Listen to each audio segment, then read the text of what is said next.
This is VOA Africa.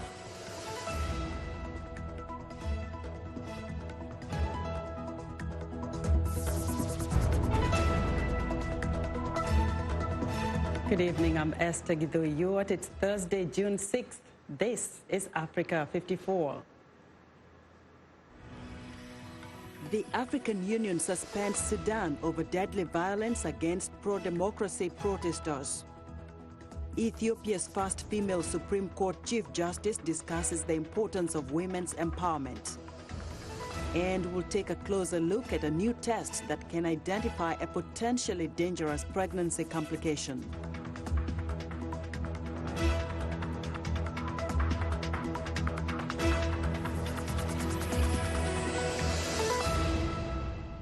We'll have those stories in a moment.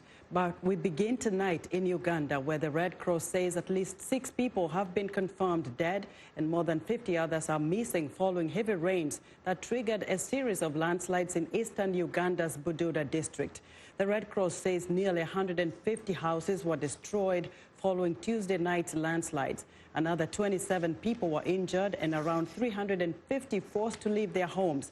More deaths are likely due to continuing rainfall and the possibility of pneumonia in children, as well as outbreaks of diarrhea and cholera. The Bududa district, which lies on the border between Uganda and Kenya, is a high-risk area for landslides. In 2018, at least 41 people were killed after a river in the region overflowed its banks.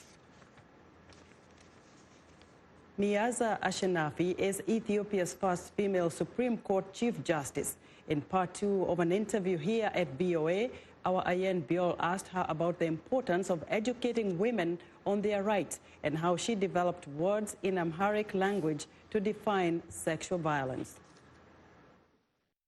I want to talk about sexual harassment because when you became a lawyer, you fought very hard for against gender discrimination and women's rights. And I'm aware that there wasn't a term for sexual harassment in Amharic. Why was it important for you to come up with a term and to name it? There was no term for not only sexual harassment, but there was no terminology also for violence against women until we call it tkat. And naming it was very important. Unless you name it, it's difficult to advocate for legislative reform, to articulate the issue, and to publicize and expose the practice. So naming was very important because then we were able to include it in the law as a criminal behavior, and educate women about their rights. What do you think the role of the courts is to make sure that victims, do get redress? The court is supposed to be impartial, and judges are supposed to be impartial. They are supposed to use the law, irrespective of who the party in the litigation is. But I'm a believer in that judges have to be pragmatic also, because interpreting the law, the letter of the law is one thing, but also they have to take into account, the dynamics into the community. In the communities, they have to understand the challenges, and at the end of the day, I think they have to have their eyes on justice. What does justice look like for women in Ethiopia? I want them to be treated fairly. I want them to have the confidence that nobody is above the law. I want them to believe that our judiciary is for the poor as much as it is for the rich. So I want them to believe that we will have an independent and impartial institution. Other than being a woman, what makes you different from other chief justices that Ethiopia has seen? Maybe probably I'm too assertive.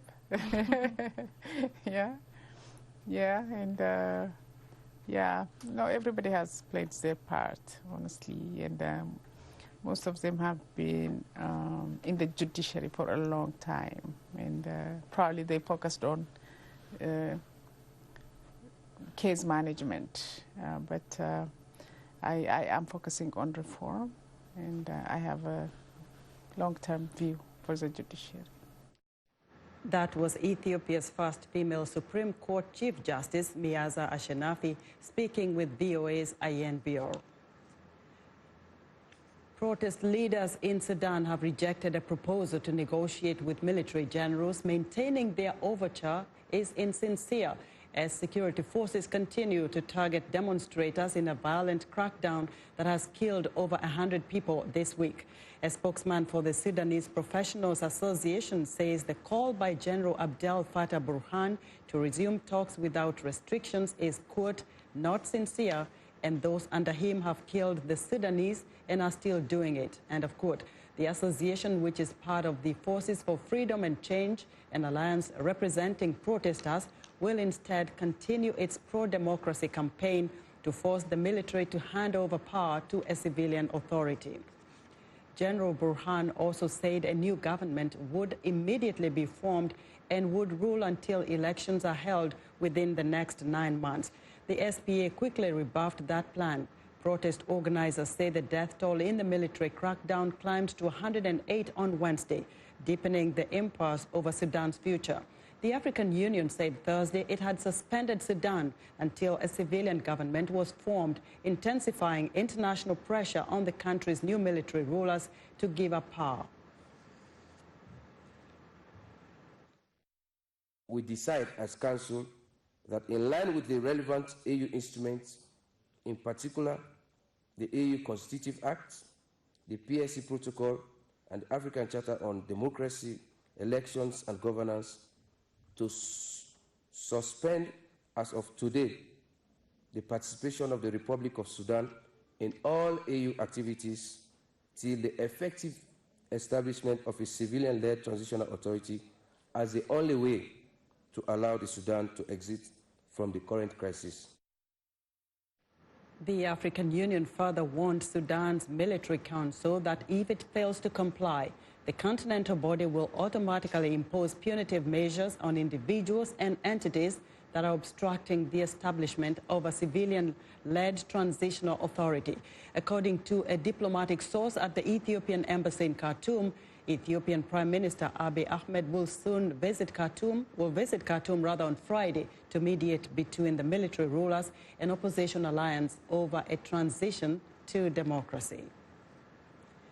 Now clearing the Kenyan capital streets of garbage while creating jobs for unemployed youth. This is what a youth group is doing in Nairobi. According to the United Nations, uncollected garbage is among the biggest problems in cities. And because of a growing population worldwide, the problem seems to be growing larger. Ruud Elmendorf reports from the Mathare slum in Nairobi.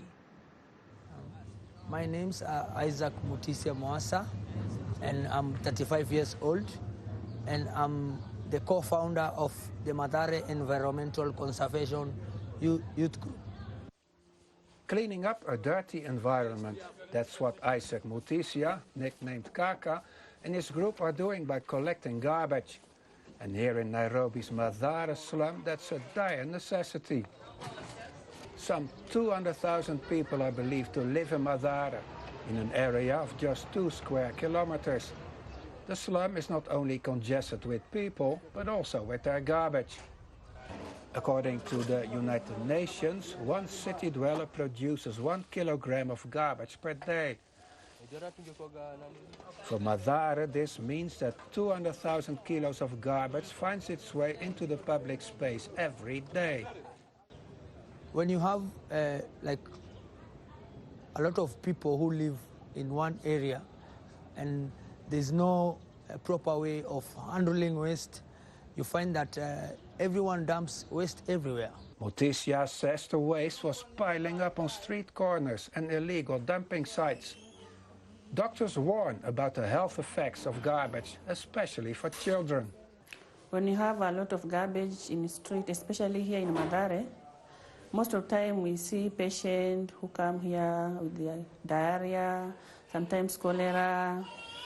Other they just come with food poisoning because they eat on the street.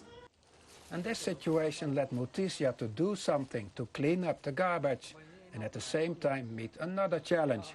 we saw the importance of making our community clean and also creating employment amongst ourselves, because there was like a challenge of unemployment.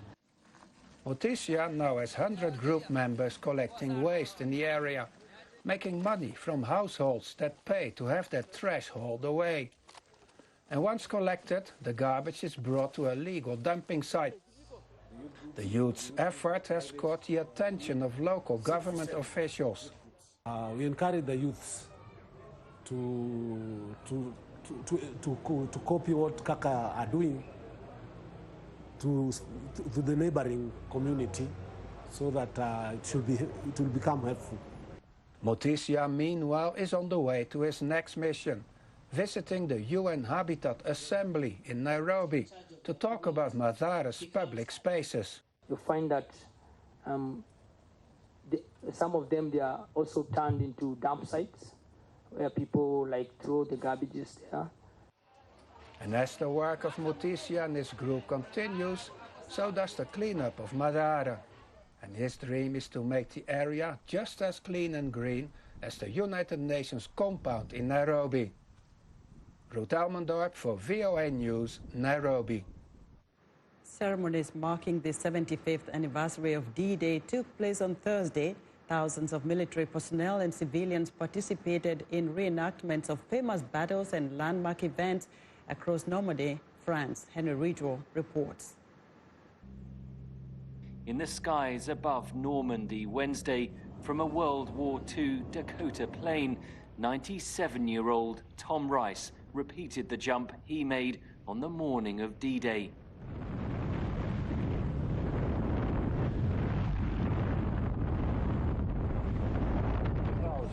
Do you think good?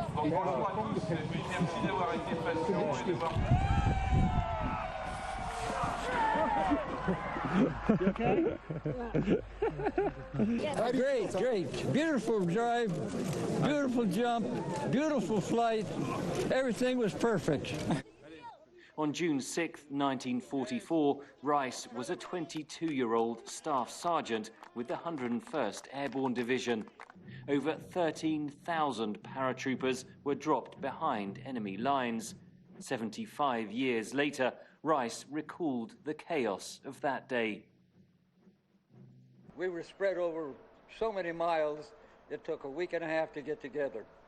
More than 1,300 current US servicemen and women are in Normandy to commemorate D-Day, alongside close to 1,000 military personnel from Europe and Canada.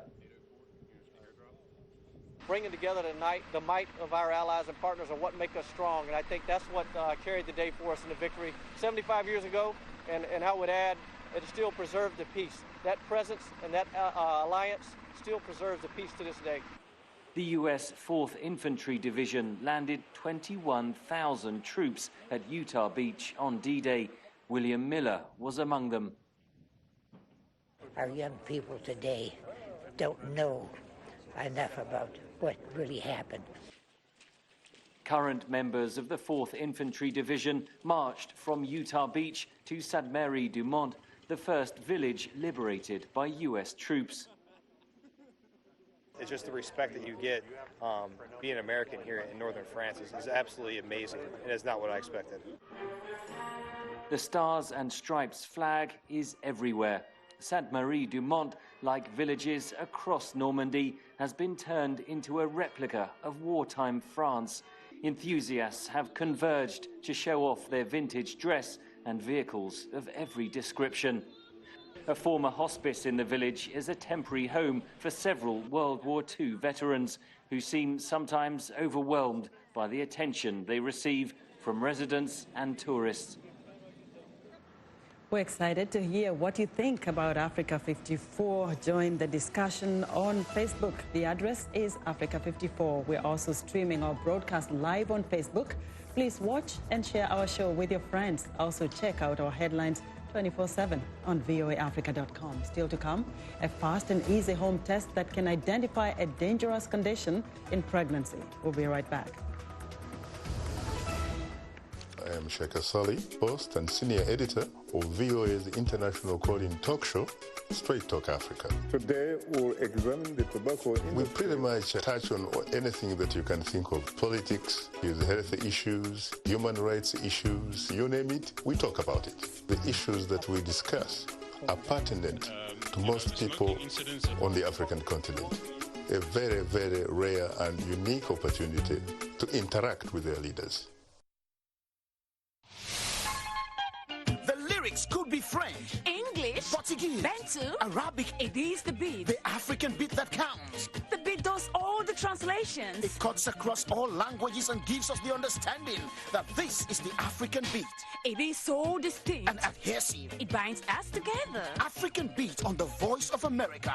For more information, visit our website at www.voanews.com/AfricanBeat.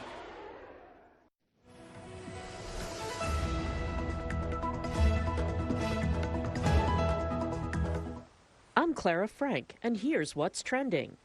Feo, an orangutan native to Borneo, will soon be jumping from tree to tree in parks from New York to Nairobi as a character in a new augmented reality video game that aims to promote conservation of endangered species. Internet of Elephants, a Kenya-based software company, has developed a computer-generated facsimile of Feo, a real-life primate, and 3 other animals from the jungles of Asia and Africa. Their game, Wildiverse, is one of a number of games developed by companies worldwide who are seeking to harness the increasing popularity of video games on mobile phones to encourage people to lead more environmentally conscious lifestyles. According to the United Nations Environment Program, the gaming industry generates more revenue than Hollywood, Bollywood, and worldwide music sales combined. Next up, palm tree farmer Emmanuel Adu is among a growing number of farmers in Ivory Coast turning to the use of drone technology to help boost crop production. He sought help from Investive Group, an Ivorian company that specializes in precision agriculture, which incorporates technology like drones, sensors, or GPS devices that allow farmers and researchers to monitor and optimize their crop growth and assist in conserving resources such as soil and water. Fronted by 2 young Ivorian engineers, Investive Group uses drones to capture aerial imagery of crops and other features of farms. The data is then analyzed to identify the types of crops, the potential yield and health, as well as whether crops have been damaged by pests or the weather. And finally, Rihanna is now the richest female musician in the world, with a fortune considerably larger than those of the grand dames of pop, Madonna, Celine Dion, and Beyoncé. The 31-year-old, whose real name is Robin Rihanna Fenty, is worth a staggering $600 million, according to Forbes.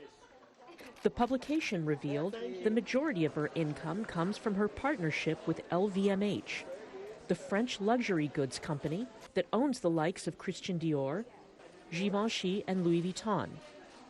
Her fashion label Fenty is just the latest of Rihanna's business ventures, joining her lingerie label Savage x Fenty, which she launched last year, and her cosmetics brand Fenty Beauty set up in 2017. And that's what's trending today. U.S. President Donald Trump concluded his final day in Britain Wednesday amid a mix of controversy, ceremony, and diplomacy. After discussing climate change in an interview, the president took part in a D-Day commemoration ceremony and met with Irish Prime Minister. Here's VOA's Jeff Custer. Trump's day began with an interview aired Wednesday on British television. He was asked, among other issues, where he stood on climate change. But do you personally believe in climate change? I believe that there's a change in weather, and I think it changes both ways. Don't forget, it used to be called global warming. That wasn't working. Then it was called climate change. Now it's actually called extreme weather, because with extreme weather, you can't miss. The president added that he talked about climate change with Prince Charles, who expressed his concern to Trump about global warming and future generations. Later Wednesday, Trump joined Queen Elizabeth and a group of world leaders representing the Allied forces of World War II in Portsmouth for a program commemorating the 75th anniversary of the D-Day invasion. Much of the invasion force was launched from the British port city. For his part in the program, Trump read a prayer originally delivered to the American people in a radio broadcast by U.S. President Franklin Roosevelt on the day of the invasion. Some will never return. Embrace these, Father, and receive them. A short time later, Trump left for Shannon, Ireland, where he took part in brief bilateral talks with Irish Prime Minister Leo Varadkar. On Thursday, the American leader joins other dignitaries for a second day of ceremonies commemorating the D-Day invasion, this time across the English Channel on the beaches of Normandy, where the Allied forces first landed in 1944. Jeff Custer, VOA News, Washington.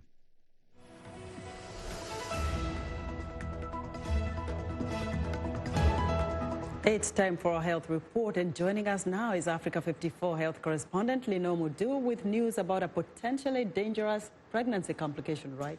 That's right, Esther. But the good news is a new test can quickly identify the common and dangerous condition during pregnancy. It is preeclampsia and help keep mothers and babies healthy and safe.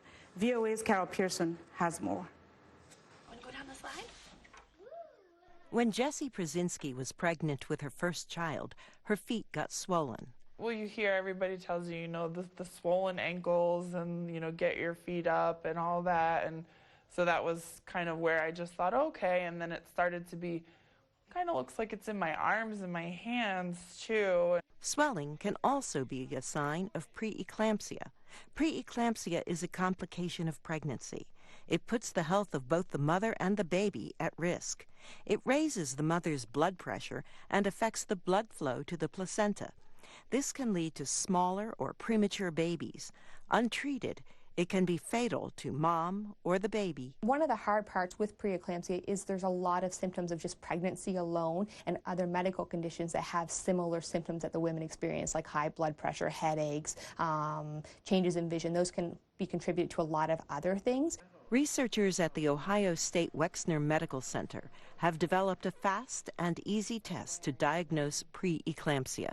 Is so easy to use, it's non-invasive, and it's takes very little resources to actually conduct the test. Preeclampsia is more serious if it occurs earlier in the pregnancy or in a woman who had high blood pressure before getting pregnant.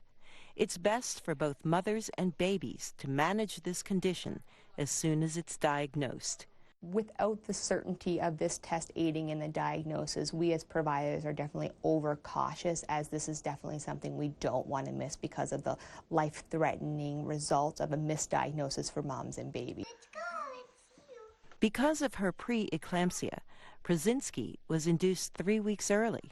She had a successful second pregnancy and has this advice for other women. The biggest thing is listening to your body. The test is so easy, women can take it at home. That way, preeclampsia can be treated as soon as it develops. The researchers expect the test to be approved by the Food and Drug Administration in the next few years. Carol Pearson, VOA News. Preeclampsia is a serious health problem for pregnant women around the world. The World Health Organization says the condition affects 2 to 8% of global pregnancies.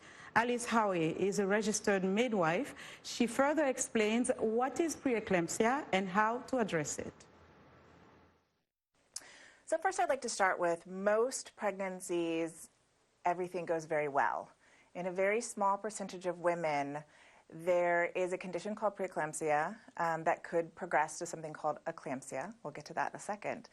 But in a very small percentage, it's their body is having a hard time with the pregnancy. And so this particular set of symptoms can lead to something very dangerous. And so across the world, that is one of the highest maternal mortality causes. So what are the signs of preeclampsia? When I'm talking to my clients, I tell them if you start noticing an unusual amount of swelling, that especially a swelling that happens very rapidly, not just some swelling in the ankles, but some swelling that might not be going away with rest, some swelling that might be increasing. Some other signs are a very bad headache. Sometimes people will have some blurry vision or spots, floaters in their eyes, something in their vision.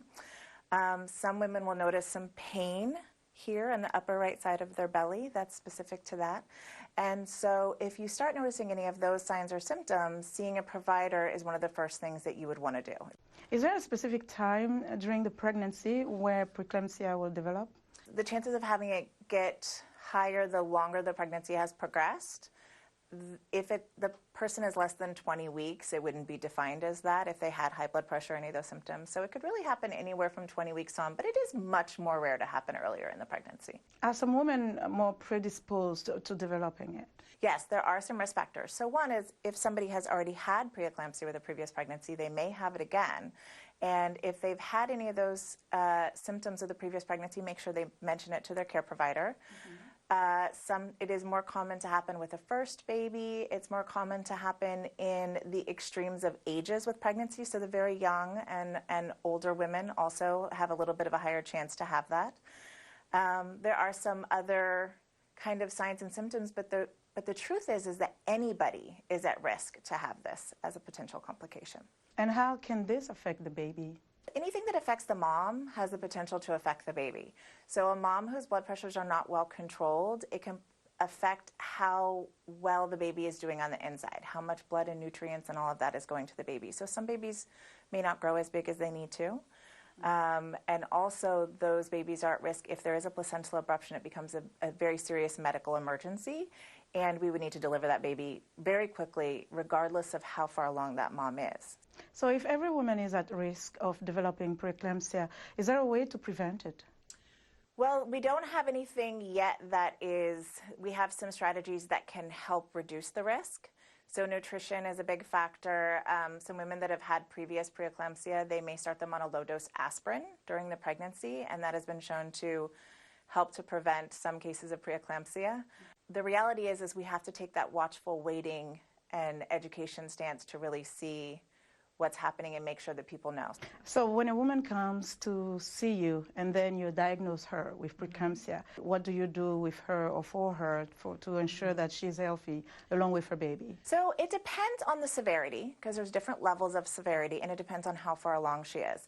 If she is very premature and it is not very severe, we can give some medications that can help to prevent complications and give some medications that can help mature the baby in case early delivery is necessary. If she's close to term and there's nothing that's preventing us from inducing, we might induce a labor at that point in time to help deliver, because delivery is the best cure. And that's our health report for today. To stay in touch, find me on Twitter @LenorMoudou. Esther? Thank you so much, Lenore. Be sure to watch Lenore Moudou's health reports every Tuesday and Thursday right here on Africa 54. And that's our show for today. Have a good evening.